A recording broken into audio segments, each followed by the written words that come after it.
Muito boa tarde. Acredito que esteja diante de um auditório e até mesmo via web, né? De um público dos mais especiais que eu já tive a oportunidade de falar. Quero cumprimentar aqui aos organizadores desse seminário, ao Sérgio, ao Divanzir, as lideranças e autoridades que compõem a mesa e ao seleto público aqui de lideranças trabalhistas, de contadores, advogados, que vem nesse momento, tanto como eu tenho até uma apresentação aqui que eu peço que coloque, vem tanto como eu perguntar o que mudou na contribuição sindical. Porque realmente fomos pegos de surpresa no ano que passou, depois de uma proposta até um ponto modesta do governo em fazer alguma modernização trabalhista, e na medida que fluiu para o Congresso Nacional o projeto de lei, vieram as emendas, os outros projetos já em tramitação, e tivemos realmente uma reforma trabalhista muito séria, e que depois de anos e anos de fóruns, seminários, de se tentar criar um modelo trabalhista melhor para o Brasil, e também um sistema de custeio das entidades sindicais, sem que se chegasse a um bom termo, que se chegasse a alguma conclusão, o que houve? Houve a Lei 13.467, que dentre tantas e tantas alterações trazidas, veio simplesmente a quebrar a perna do sistema de custeio das entidades sindicais no Brasil. Aqui está então a minha apresentação. Peço já que passe para a tela seguinte, fazendo uma breve remissão aí ao que aconteceu. A lei ela foi aprovada no mês de julho, foi promulgada no mês de julho, teve um período em que ela ficou em vacácio, né, ficou aguardando a sua vigência, que ocorreu no dia 11 de novembro de 2017. Só que nós já estamos em fevereiro de 2018 e até hoje muito se mastiga e pouco se engole dessa reforma trabalhista. Por quê? Porque talvez tenha faltado realmente uma participação mais efetiva dos setores de perto envolvidos com essa reforma. Vamos para a tela seguinte. As alterações trazidas pela reforma trabalhista, elas versam sobre o direito material, que são as normas realmente que regulam as relações de trabalho, e também sobre o direito processual, que é o processo trabalhista da Justiça do Trabalho. E também mexeu em alguns pontos de leis versando sobre terceirização, fundo de garantia e previdência social. Rapidamente, para depois podermos voltar no tema próprio deste seminário, essas inovações elas começaram justamente pela prevalência do acordado sobre o legislado. Esse era o principal fator que o governo tinha realmente apressadamente que colocar para valer. Depois de algumas tentativas não bem-sucedidas, as alterações agora nos artigos 611, 614 e 620 da CLT dão a entender que há realmente uma prevalência do acordado sobre o legislado. Porém, nós vemos, se formos analisar a reforma como um todo, que não é bem assim, porque tem mais vedações do que estímulos a que se faça essa negociação coletiva de trabalho. E, por outro lado, existe um enfraquecimento via a extinção do imposto sindical, que agora só se torna uma contribuição facultativa, vem um enfraquecimento justamente dos atores que negociam, que são, num primeiro momento, as entidades sindicais. Mas também houve mudanças aí nas regras que tratam do banco de horas. A jornada de 12 por 36 horas de descanso ela foi alçada ao corpo da legislação, uma vez que só era previsto em convenções e acordos coletivos de trabalho. Vamos para a tela seguinte. Foi regulamentado o trabalho à distância, né, o trabalho fora do local, chamado teletrabalho, fracionamento das férias em até 3 períodos anuais. A multa administrativa, aquela aplicada pela fiscalização quanto a trabalhadores sem registro, ela foi majorada, podendo chegar hoje a R$3.000 por trabalhador sem registro. Houve também o reconhecimento do trabalhador autônomo. Na legislação trabalhista não havia, apenas na legislação previdenciária. regulação do trabalho intermitente, a regulamentação. O trabalho intermitente, aí a gente vê também um lado muito forte aí no enfraquecimento e na precarização das relações do trabalho, é aquele que a gente conhece, né, por trabalho a tempo parcial, ou mesmo o tal do bico, aquele trabalho de vez em quando precisa, que era sempre colocado à margem da formalização. Agora, através da lei, é possível, e até a lei parece que ela admite e estimula que se faça o registro desse trabalhador para o trabalho intermitente. Só que é um trabalho que não se tem garantia nenhuma, né? Porque se pode trabalhar durante vários dias da semana, mas pode trabalhar uma vez por mês também e fica sem as proteções necessárias aí para se manter um padrão de renda compatível com a necessidade do trabalhador. Tela seguinte, por gentileza. No âmbito do Ministério do Trabalho e dos sindicatos, já estamos sentindo muito, aí desde novembro, a extinção das homologações das rescisões contratuais. Temos, inclusive, incentivado que as negociações coletivas procurem manter nas convenções e nos acordos coletivos essa obrigação, porque o trabalhador ele precisa ter, pelo menos no momento da rescisão do contrato, uma assistência, uma conferência, uma garantia de que não está sendo diretamente lesado quanto aos seus direitos líquidos e certos. Porém, de que adianta nós mantermos essa obrigatoriedade, seja a nível de norma coletiva ou até mesmo em lei, se agora desburocratizou o acesso ao saque do fundo de garantia, ao seguro-desemprego, se faz meramente com o termo de rescisão e de quitação do contrato de trabalho. Até operacionalizar isso tornou-se bastante difícil, porque não tem mais como exigir essa homologação para que se siga o processo rescisório do trabalhador. Os chamados PDVs, PDIs também, que há muito tempo já eram praticados dentro das relações de trabalho, agora estão dentro do texto da CLT. Foi regulamentado também a rescisão por acordo, só que a gente ainda tem dúvida se essa rescisão por acordo ela é realmente uma terceira modalidade, ou se é uma forma também que pode ser imposta, e aí caso a caso vai ter que ser examinado, talvez até em processos trabalhistas, porque o trabalhador muitas vezes pode estar sendo compelido também a se sujeitar a uma rescisão por acordo. Criou-se o termo de quitação anual de obrigações trabalhistas como se fosse uma moeda de troca, não precisa mais homologar a rescisão, mas é possível a cada ano o sindicato do trabalhador anuir lá que aquela relação de trabalho está legal quanto ao cumprimento das obrigações. Vamos em frente. Também temos lá a previsão da comissão de representantes dos empregados, faltava constar isso no texto legal, embora já viesse sendo praticado em algumas categorias profissionais. E chegamos, enfim, ao tema que hoje nos traz aqui para essa discussão. As contribuições sindicais, o antigo imposto sindical, agora se torna facultativo. E aí eu me pergunto, o que vem a ser essa contribuição facultativa? No ambiente das categorias econômicas, a contribuição patronal, eu entendo que veio até a facilitar a compreensão. Por quê? Porque já havia uma série de isenções em lei que criavam muita dúvida e geravam muita discussão sobre se as empresas eram ou não obrigadas a recolher no mês de janeiro a contribuição sindical patronal. Agora, com a tal da contribuição facultativa, ficou muito simples. Contribui quem quer, quem não quer não contribui. Não havendo mais aquela segmentação por regime de tributação ou por atividade da empresa, se tem ou não finalidade lucrativa, enfim, o que gerava muita discussão na hora da arrecadação. Porém, no ambiente de contribuições de trabalhadores, foi realmente uma implosão. E é por isso que estamos aqui reunidos e iniciando esse debate.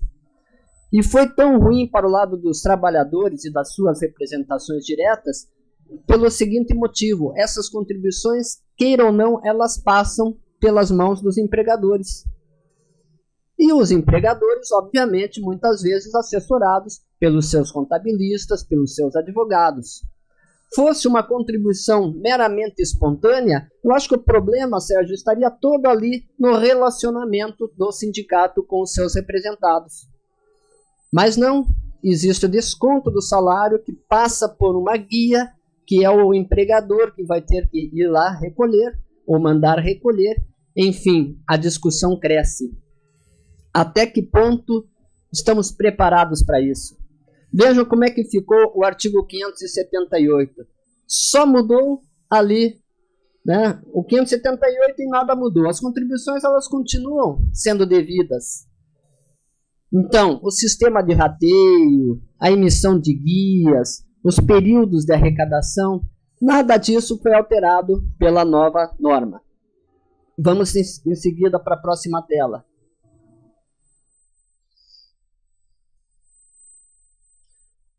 No artigo 579, já está surgindo lá aquela chave que foi inserida e que foi o estopim de toda essa mudança.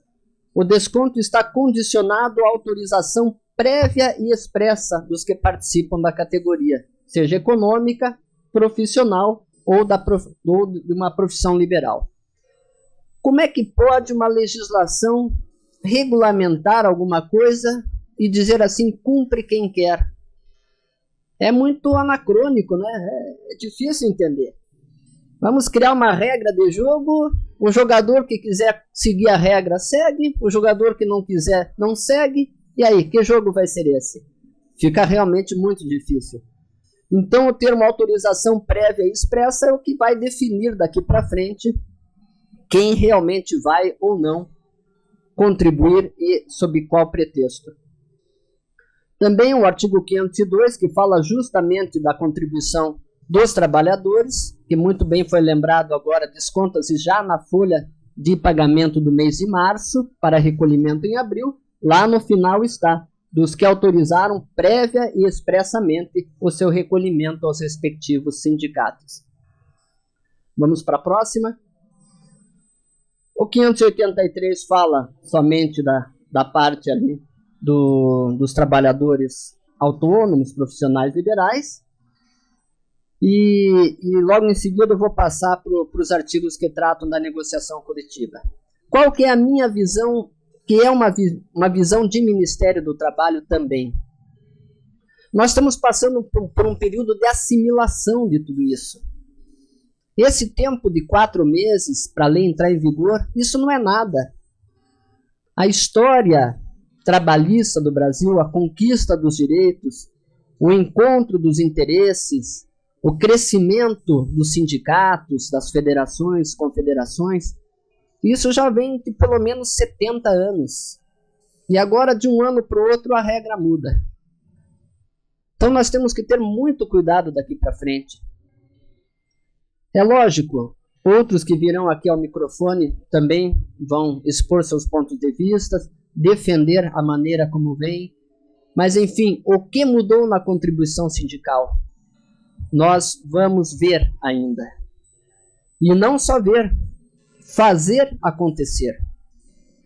Nós temos uma medida provisória, 808, que surgiu logo dias após a entrada em vigência da nova lei, e ela está agora num processo de prorrogação, e até com a retirada da pauta da reforma da Previdência lá do Congresso, eu acredito que essa medida provisória ela vai ser muito exposta, vai ser motivo de um acompanhamento muito de perto, tanto por representantes patronais, de trabalhadores, imprensa e público em geral.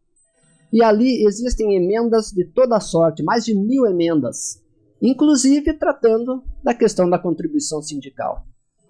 Então, Divanzinho, nós estamos hoje aqui discutindo o que mudou, mas nós não sabemos de fato o que mudou. O que nós temos é que fazer cumprir a lei, e a lei se cumpre nos prazos corretos, mas, enfim, o terreno ainda está sendo preparado. E eu acredito que isso pode demorar até anos. Basta ver que o Tribunal Superior do Trabalho estava prevendo já para o dia 6 de fevereiro uma primeira sessão para discutir os enunciados, as súmulas daquele tribunal, as que se manteriam e as que teriam que mudar em relação à reforma trabalhista. ou até já começaram a tomar posições novas com relação a pontos polêmicos, antes mesmo dos processos que cheguem a ele sejam colocados em votação. Já foi suspensa essa discussão no TST, porque existe mais de 10 provocações já ao STF, o Supremo Tribunal Federal, arguindo a constitucionalidade de pontos, ou se não de toda a Lei 13.467. E a gente sabe que o Supremo Tribunal Federal anda no seu ritmo, né? Então, quando é que virão essas decisões? Liminares, suspensões de efeitos, isso pode vir a qualquer momento. Mas uma nova consolidação realmente desses artigos e do sistema como um todo, isso há de demorar anos. É importante que estejamos a cada momento aqui ativos, atentos e discutindo o assunto, mas não é porque a lei foi promulgada e entrou em vigor que se vai cumprir. Então ficam as minhas palavras aqui, de que agora, em 2018, nada melhor do que seguir ainda o caminho que vinha sendo trilhado. Esse é um recado que eu deixo, de uma maneira geral, a todo o público que nos assiste aqui. Não há que querer se apressar. Vamos procurar fazer de uma maneira transparente e que não venha a enfraquecer o sistema. Quem que vai levantar essa bandeira ou já está levantando essa bandeira? Agora nós vamos acabar com esses sistemas aí. Sindicato patronal, para que isso? Sindicato de trabalhadores só incomoda. Vamos deixar de financiá-los e isso vai acabar. Não, não é assim que funciona, não. O direito do trabalho é um direito que envolve as partes. Tem que haver um equilíbrio. E isso é construído não só através da lei, mas na prática, no dia a dia, na ação de todos os atores. E nós aqui do Ministério do Trabalho, Ministério Público, o Poder Judiciário, sempre guardadas as devidas competências, atuando para, como se fosse reger essa orquestra que está aí, viva e conduzindo a economia do nosso país. Deixa eu falar um pouco então sobre o artigo 611b. Como eu disse no início, o acordado sobre o legislado veio, com essa mudança de legislação, com mais proibições do que pontos de estímulo. Ele estimula que se negocie realmente a participação nos lucros e resultados, que se negocie a representação dos trabalhadores no local, que se negocie inclusive as novas modalidades, o teletrabalho, algumas normas aí de proteção ao ambiente de trabalho, mas o artigo 611b passa de 30 pontos em que fica como objeto ilícito ser pactuado aquele determinado tema. É lógico, os direitos assegurados na Constituição Federal, obviamente que não poderão ser negociados diretamente entre patrões e empregados. E aí já vai a maior parte dos incisos do 611b. Mas sobrou o 26, dizendo que não se pode colocar em xeque, através da negociação coletiva, a liberdade da associação profissional ou sindical do trabalhador. Quer dizer, ninguém é obrigado a se associar e também não é obrigado a deixar de se associar à entidade sindical. Mas, novamente, vem ali o direito de não sofrer, sem sua expressa e prévia anuência, qualquer cobrança de desconto salarial. Aí eu peço que passa para a tela seguinte e a gente vê uma primeira reação que já veio antes ainda do mês de novembro, na segunda jornada de Direito Material e Processual do Trabalho, promovida pela Associação Nacional dos Magistrados. Inclusive, os procuradores do trabalho participaram, auditores fiscais do Ministério do Trabalho, nosso sindicato também estava lá representando, e da base do Judiciário Trabalhista, antes mesmo que a cúpula comece a se manifestar, já surgiram duas propostas denunciadas aí, que demonstram muito bem a reação a tudo isso. A primeira seria o enunciado 47, diz que a contribuição sindical sequer poderia ter sido modificada através da lei ordinária. Por se tratar de uma natureza jurídico-tributária, teria que ser necessariamente por lei complementar. Já está lá no Supremo Tribunal Federal. Se o Supremo Tribunal Federal assim entender, cai por terra.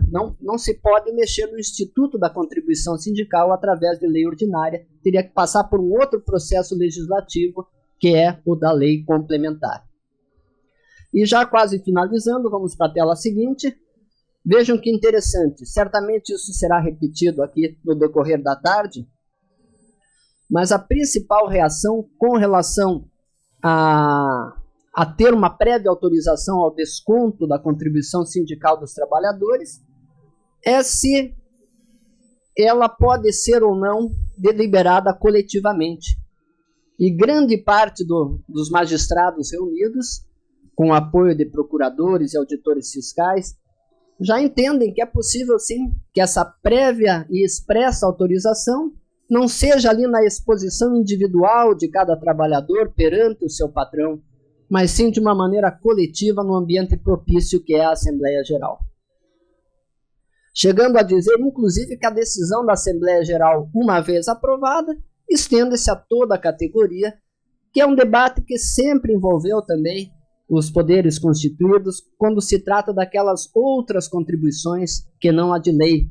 As taxas, negociais, assistenciais, reversões, também muito se discute se elas se estendem ou não a toda a categoria uma vez aprovadas em Assembleia.